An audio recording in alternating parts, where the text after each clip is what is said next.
마음에서 한 대 감한매를 5번 맞았고, 태장으로 맞고, 돌로 치김을 받고, 동포의 이용과 강의 이용과, 그리고 죽을 뻔한 것이 얼마나 많았느냐라고 말합니다. 정말 고난의 삶을 살았습니다. 그런데 바울이 가장 강조한 건 뭡니까? 기뻐하라, 즐거워하라, 이 얘기입니다. 왜 그랬을까? 그래서 바울이 받은 은혜가 바울이 당한 고난이나 고통보다 더 컸기 때문에 그 고난이 아니었다.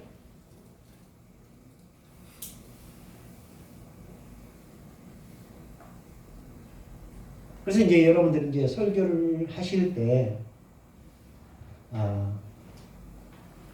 어느 한 단어를 가지고 깊이 들어갈 필요가 있을 때는 깊이 들어가시고, 그러지 않을 때는 깊이와 넓이를 이렇게 보면서 준비를 하십시오.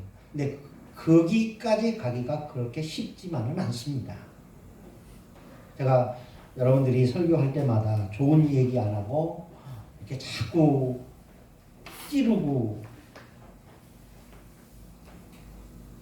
상처내고 아프게 하고 이러는 거는, 만약에 여러분들 정말 잘했습니다, 정말 은혜 받았습니다 그러면은 무슨 생각을 하고, 내가 진짜 잘하나 보다 라고 생각해요. 그리고 이렇게 해도 되나 보다 라고 생각해요. 근데 여러분들 지금 배우는 과정이니까 제가 좀 교만하게 말하더라도 너그럽게 받으시고, 충분히 저희들 잘 받아요. 그런데 한 가지 질문. 네. 혹독하게 이제 말씀을 하셨지만 잘 받아요. 우리 교육생이니까. 결과적으로 이렇게 헤아려 보면 그렇더라고요. 근데 얻는 게 많고, 근데 이제 한 가지 예를 들어서 아까 질문의 연장선상인데, 네. 그 교수님께서 목사 안수 받으실 때와 받기 전의 설교의 차원이, 예를 들어서 뭐 숲을 보시고 나무를 보셨다고 아까 하신 것 같은데, 그 안수 후에 의식이라고 해야 될까요? 자기 주의종이라는 개념에 대한 부분에 네. 적용이 전도사 시절부터 있으셨는지, 목사 안수 하시면서 안수 받으시면서 그런 상황이 있으셨는지, 아니면 그 안수하면서의 어떤 본인에게 주어지는 하나님의 성령의 능력이 뭐가 있었는지. 전 85년대에 신학대학 들어갔습니다. 그리고 2003년도에 목사 안수를 받았습니다. 몇 년 걸렸습니까? 18년 걸렸습니다.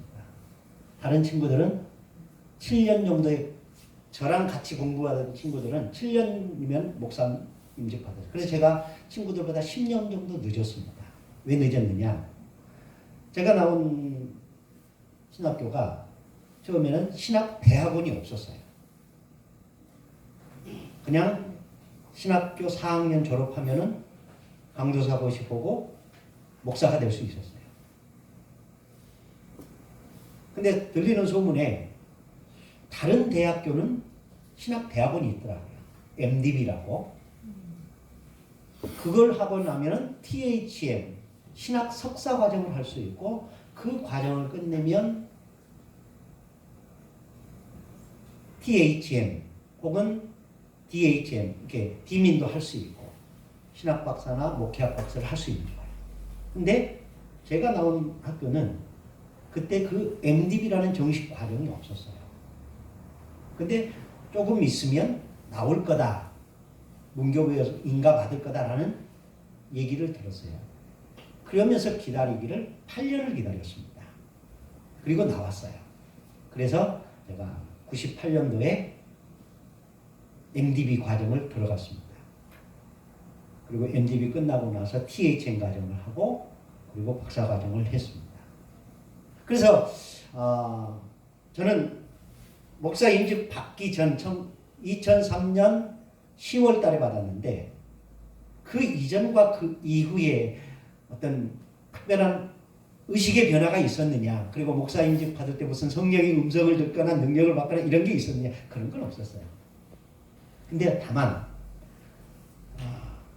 그 목사 임직을 받기 이전에 내가 과연 목사가 되어도 되는가, 그리고 저는 목사 임직 받기 전에 성경 백독하고 목사가 되야겠다라고 목표를 정하고 성경을 읽었습니다. 그리고 100번을 읽었습니다. 100번 넘게 읽었습니다. 그리고 나서 목사 고시를 합격을 했습니다. 그런데도 내가 과연 목사가 돼도 되는가 라는 자기 확신이 좀 부족했어요. 그래서 노예에서 신은 목사고시 합격하고 합격증 받아놓고 노예에서 9월 달에 노예를 하잖아요. 저희 노예는 그랬습니다. 9월 달에 합격증을 줍니다. 그리고 그때 목사 임직할 날짜를 정합니다. 9월 달 두 번째 주 화요일 수요일 하고 그리고 10월 달에 이렇게 목사 임직을 하자라고 정한 거예요. 그러니까 한 달 후에 하자. 그런데 그 합격증을 딱 받아놓고 생각해 보니까 나 같은 놈이 목사가 과연 돼도 되겠는가? 자기 확신이 없었어요. 왜냐하면 나는 나를 너무 잘하니까. 다른 분들은 나한테 솔직히 그래요. 지금도 그런 분들이 있습니다. 천연기념물이라고.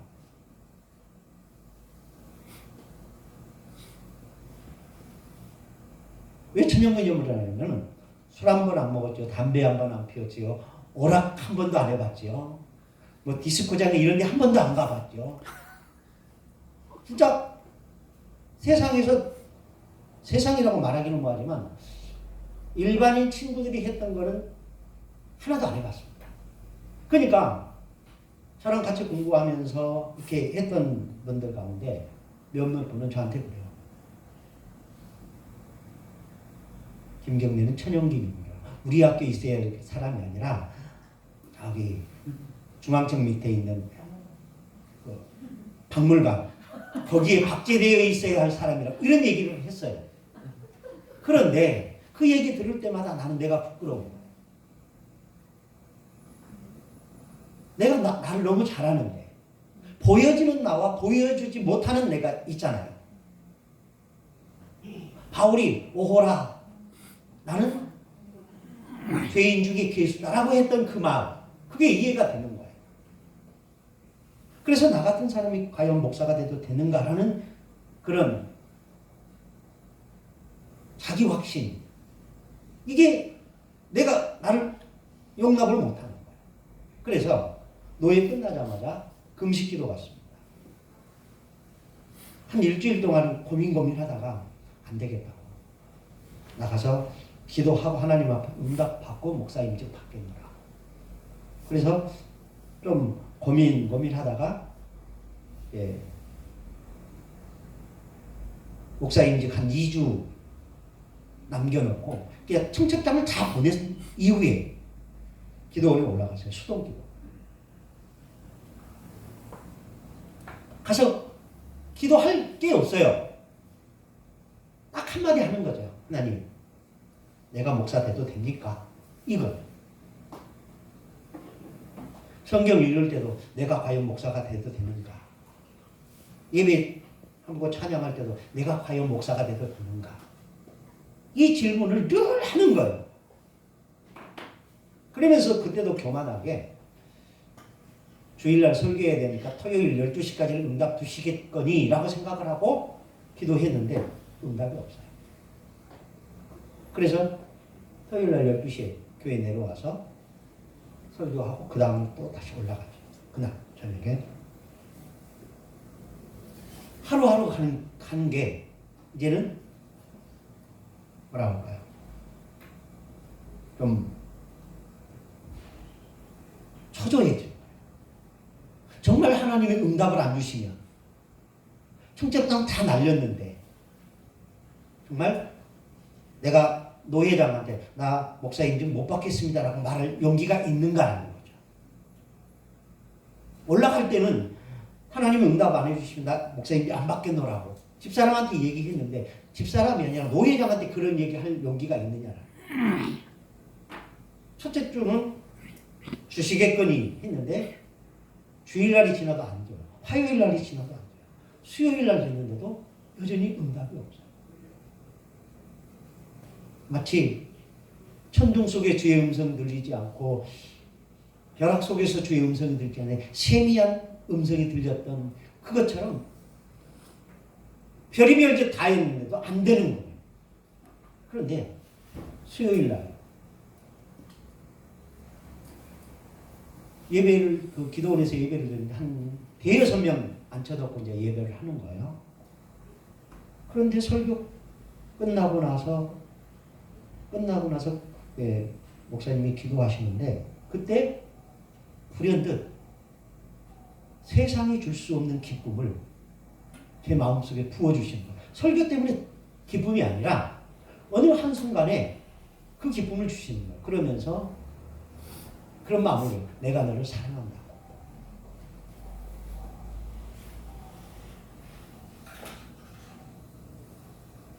그때 내 마음이 무슨 마음이냐. 이 기쁨이라면 내가 모든 걸 포기해도 되겠다. 그 확신이 드는 거예요. 이 은혜라면 세상의 명예나 물질이나 성공 이거 다 내려놔도 이 은혜, 이 기쁨만 있다면 난 주님을 위해 살 수 있겠다 라고 생각이 되는 거예요. 그러면서 제 마음속에 확신이 되기를 이 기쁨을 목회하는 동안에 누린다면 세상에서 성공이라는 것을 말하지 않아도 나는 주님 때문에 기뻐할 수 있겠구나 라는 생각이 들었어요. 그래서 그날 저녁 12시에 교회 집사님들 전화했습니다. 오라고. 나 내려가야 되노라. 응답 받아노라. 그리고 내려와서 그 다음 주 화요일 날 목사 인증을 받았습니다. 그래서 지금도 그 목사 인증 받을 때 찍어놓은 사진 보면은 몰골이 10일 동안 금식했으니까 한참 먹던 나이에 그때 제가 한 80 몇 킬로 나갔었거든요. 지금 한 72, 3킬로 나가는데 얼마나 얼굴이 빵빵했겠어요. 근데 그 빵빵한 얼굴이 한 10킬로가 빠진 거예요. 그러니까 지금 봐도요. 그때 모습을 보면은 굉장히 헬스케. 지금 헬스하지 않으시나요? 예? 몸무게 차이였어요? 지금은 한 72, 3kg 나갑니다. 근데 그때는 빵빵했다가 빠지니까 훨씬 더 초췌해 보였죠. 근데 지금은 이제 한 10여 년 이상 이 몸무게 유지하니까 예, 그러는데 그래서 목사 인증 받을 때 두려움이 없었어요. 그리고 교회가 크든 작든 본질대로 목회하자. 그래서 교회 큰 것이 두려운 건 아닙니다. 그래서 한때는 교회가 커야 되겠다 이런 생각을 했어요. 왜냐하면 사람들은 나한테 교수라고 하는데 교회 꼬라지를 보면은 너무 초라한 거예요. 저희 교회가 지금은 선교를 조금 재정적 여유가 없어서 못하지만은 많이 못하지만 한때 많이 할 때는 45개 교회까지 했습니다. 한 달에 10만 원씩만 해도 450이 나왔습니다. 이것저것 하면은 많게는 1년 한 달에 1년에 1억 나가는 해도 있었습니다. 그러면 그렇게 우리가 선교하는데 그 선교한 교회들이 가끔 저희 교회에 초대를 합니다. 제가 그리고 양복도 해드리고 사모님도 한복해드리고 한복이 싫다는 건 양장해드리고 그래서 초대를 하면 그 목사님들이 저희 교회 오면서 상상을 하고 옵니다. 아침주교회 대단히 크겠다. 아침주교회 대단히 화려하겠다. 아침주교회 뭐 하겠다. 딱 오는데 우리 교회는 피아노도 없습니다. OHP도 없습니다. 아무것도 없습니다. 사람들이 와서 놀래요. 우리 교회보다 나은 게 하나도 없다는 거예요. 그래서 진짜 놀란 사람들이 많습니다.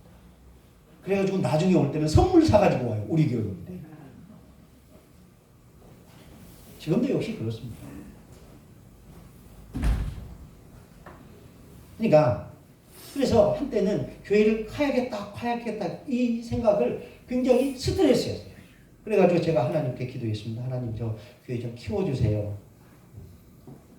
사람들이 볼 때 제 모습 보면서 가난한 교회 목사라고 생각하지 않는데 제 실상은 가난합니다.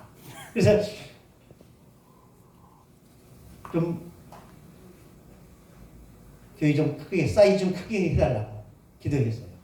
그랬더니 그때 언젠가 하나님 제게 기도 중에 이런 음성을 주시네요. 아들아, 작은 것이 작다는 것이 부끄러운 게 아니야. 저한테 그러는 거예요. 너의 교회가 작다고 내가 너를 부끄러워하는 게 아니다. 정말 내가 부끄러운 거는 내 말대로, 내 뜻대로 행하지 않는 그들이 부끄러운 거지.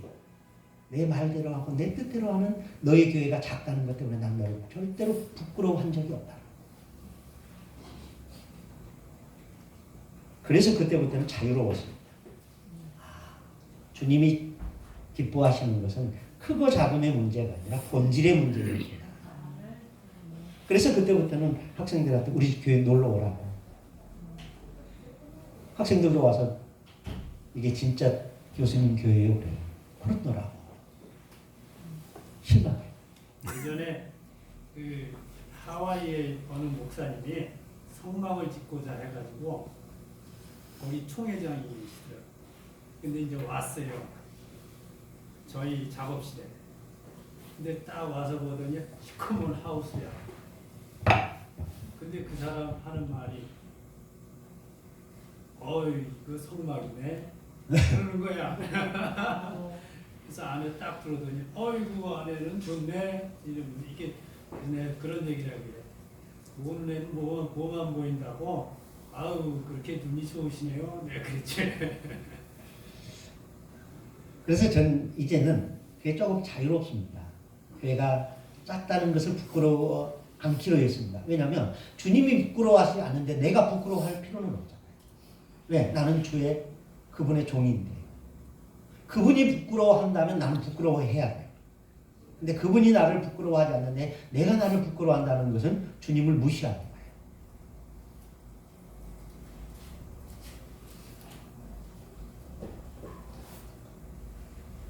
아유, 별 쓰잘데없는 얘기하다가 시간이 너무 많이 가요. 자, 예배소서 다시 이제 수업으로 갑니다. 예배소의 총 주제가 뭐다?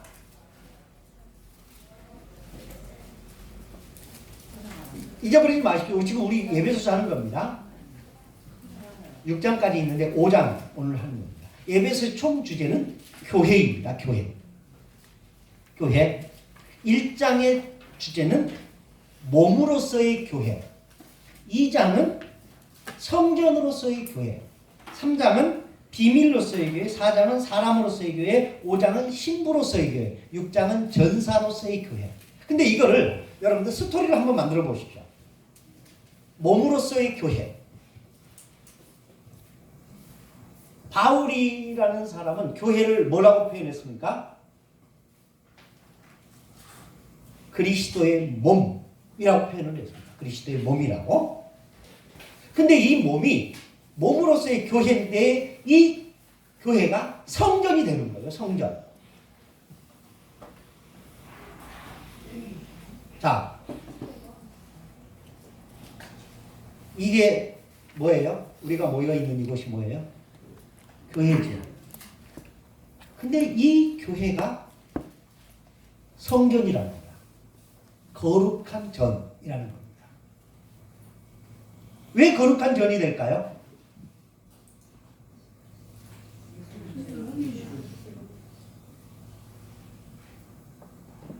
우리가 있으니까 거룩한 게 될까요? 하나님이 임재하시니까 거룩한 것이 될까요? 하나님의 임재입니다.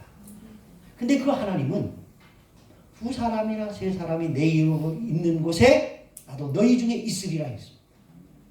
그러니까 교회라는 것은 많고 적음의 문제가 아닙니다. 두 사람의 위력이 뭔 줄 아십니까? 이 땅에서의 가장 작은 공동체가 두 사람입니다. 세 사람의 특징이 뭔 줄 아십니까? 파벌 싸움입니다. 나는 베드로파, 나는 게바파, 나는 그리스도파. 파벌 싸움. 근데 그 셋이 하나가 될 때 누구의 이름으로? 그리스도 이름으로 하나 될 때 그곳에 누가 오신다고요? 하나님이 임재하십니다. 그리스도가 임재하십니다. 그러면 그거 뭐가 된다? 성전이 됩니다. 근데 이 성전이 된다는 것이 비밀이에요. 신비예요. 그래서 3장의 주제가 비밀로서의 교회입니다. 여기까지가 이론으로서의 교회입니다. 몸으로서의 교회, 성전으로서의 교회. 근데 그 몸이 성전이 되어가는 것이 비밀이다. 그러면 그 성전에 누가 있는 거예요? 어떤 사람이 들어가는 거예요? 옛 사람이 들어갈까요? 새 사람이 들어갈까요? 새 사람이 들어가요. 그래서 4장의 주제가 새 사람으로서의 교회.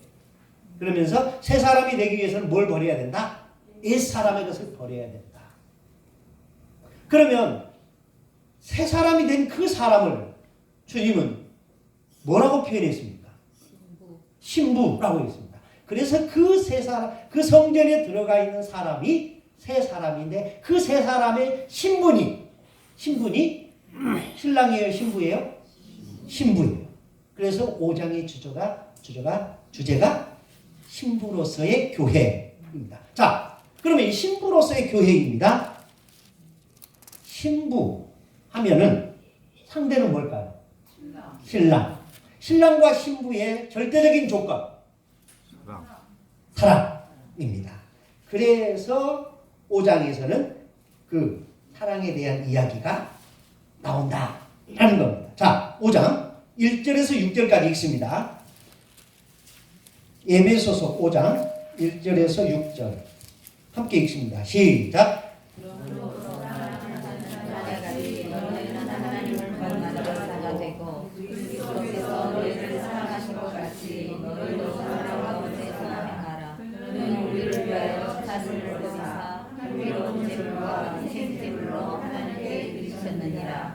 은혜와 온갖 더러운 것과 탐욕은 너희 중에서 그 이름을 잡아보지 말라. 이는 성도에게 마땅한 바니라. 누추함과 어리석은 말이나 기록의 말이 마땅치 아니하니 오히려 감사하는 말을 하라. 너희도 정령 이것을 알기와 불행하는 자나 더러운 자나 탐하는 자, 또 우상숭배 자는 다 그리스도와 하나님의 나라에서 기업을 얻지 못하니 누구든지 헛된 말로 너희를 속이지 못하게 하라. 이로 말미암아 하나님의 진노가 불순종의 아들들에게 임하니. 예. 자, 5장을 시작하면서 하는 말이 있습니다. 너희는 하나님을 본받는 자가 되라 라고 하면서 사랑 가운데서 행하라 라고 했습니다.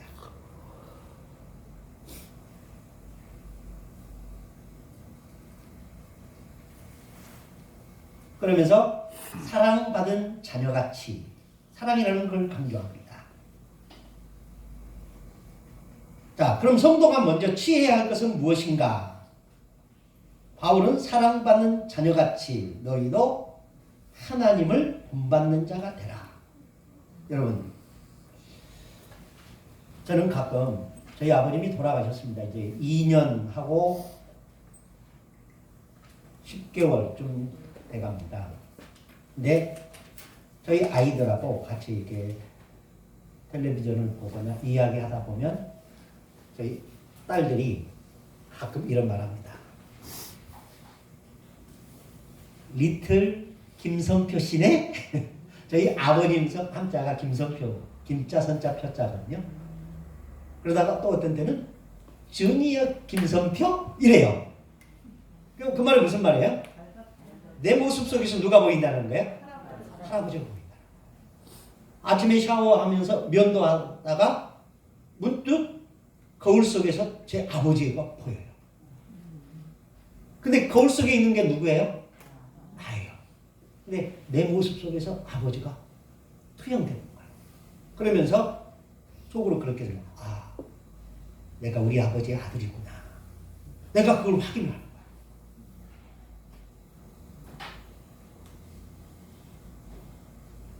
내가 우리 아버지를 닮았다.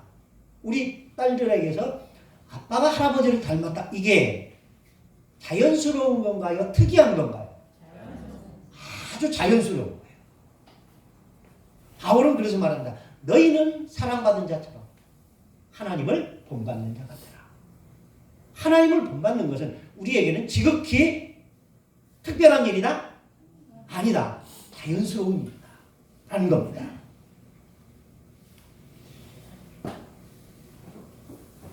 수년 전에 멘토 혹은 멘토링이라는 말이 회자된 적이 있었습니다. 이 멘토링이라는 것은 사람이 1대1 관계에서 맺어서 서로 도움을 주고 받으면서 이렇게 서로 닮아가는 과정, 목표를 이루어 가는 과정이라고 설명을 합니다. 그러면서 이 멘토링에는 두 상대가 있어야 합니다. 하나는 멘토라는 사람이 있고 또 다른 한 사람은 멘제라는 사람입니다. 이 멘토는 우리로 본다면 선생, 멘제는 제자입니다. 근데 우리는 제자가 선생을 닮아야 돼요, 안 닮아야 돼요? 닮아야죠. 닮습니까, 안 닮습니까? 왜 안 닮을까요?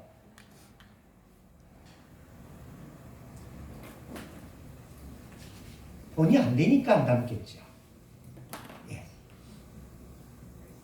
배우는 학생들이 자기를 가르치는 선생님이 나의 모델이다라고 생각하지 않으면 안 닮아요.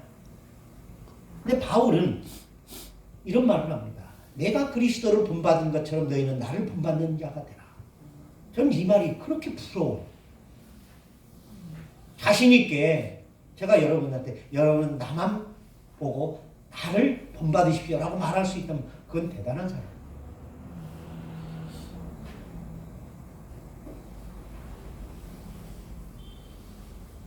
근데 그렇게 말을 못해요. 근데 바울은 말합니다. 나를 본받으라. 왜? 내가 누구를 본받았겠다? 그리스도를 본받았기 때문에 나를 본받으라. 그리하면 너희가 누구를 본받는 자가 된다? 그리스도를 본받는 자가 된다. 라는 거죠. 근데 이 말 하기가 어지간한 간땡이 아니면 말 못해요. 근데 바울은 이 말을 자신있게 하는 거예요. 근데 그렇게 자신있게 이야기하는 바울의 처지가 정말 그럴 만한 처지냐라는 거예요. 가는 데마다 쫓겨나지요.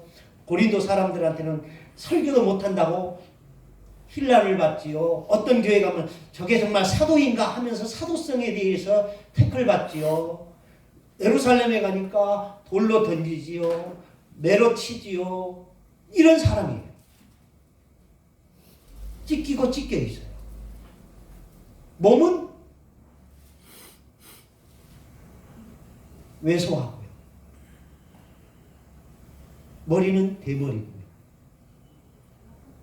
눈은 시력이 더럽게 안 좋고요. 그런 사람이에요. 지금 우리가 생각하는 바울과 2000년 전의 바울은 전혀 달라요. 우리가 생각한 바울은 말만 하면 기적이 일어나고 지나가기만 해도 죽은 자가 살아나고 이럴 것 같죠. 근데 실상은 그렇지 않았어요. 물론 바울의 손수건으로 죽은 자를 살리기도 했어요. 근데 그거는 일상적인 건 아니었어요. 대부분의 교회에서는 바울을 배척하기도 하고 때리기도 하고 욕하기도 하고 비방하기도 하고 그런 바울이었어요.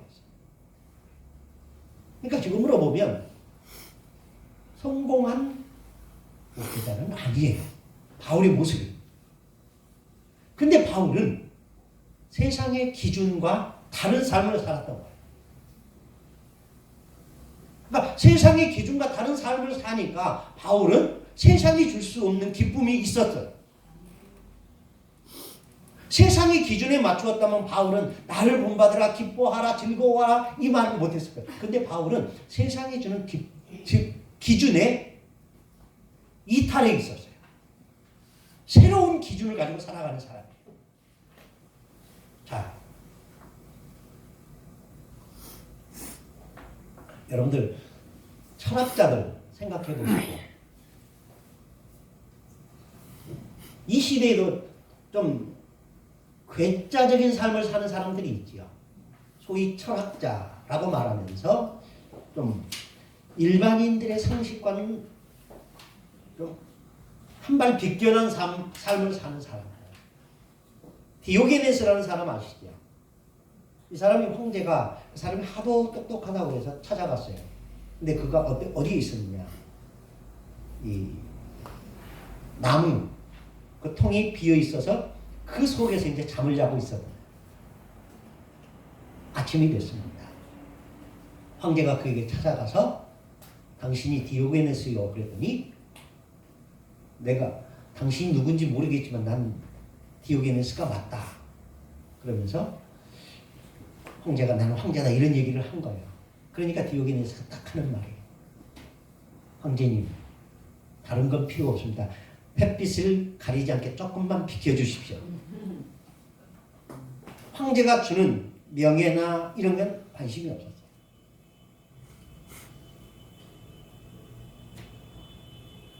바울은 그런 삶을 살았던 거예요.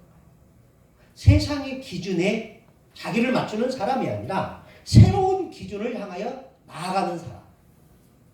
그래서 그는 세상적인 기준에서 벗어나 있었어요. 그래서 세상이 말하는 성공과는 거리가 있었고 세상이 주는 즐거움과는 차별화된 즐거움이 그에게 있었습니다.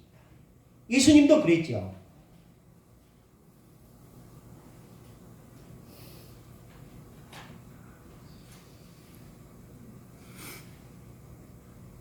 예수님이 그 동네가 어디였죠? 가버나움이었나요?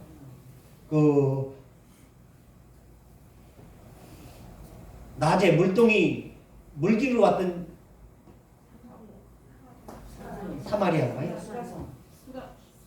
수가성이에요? 아, 맞네. 수가성이네. 네. 거기 가서 이렇게 제자들에게 먹을 걸 사오라. 갔어요, 제자들이. 그때 여자를 만나죠. 그리고 여자에게 복음을 전합니다. 그리고 여자가 물동이를 버려두고 내가 메시아를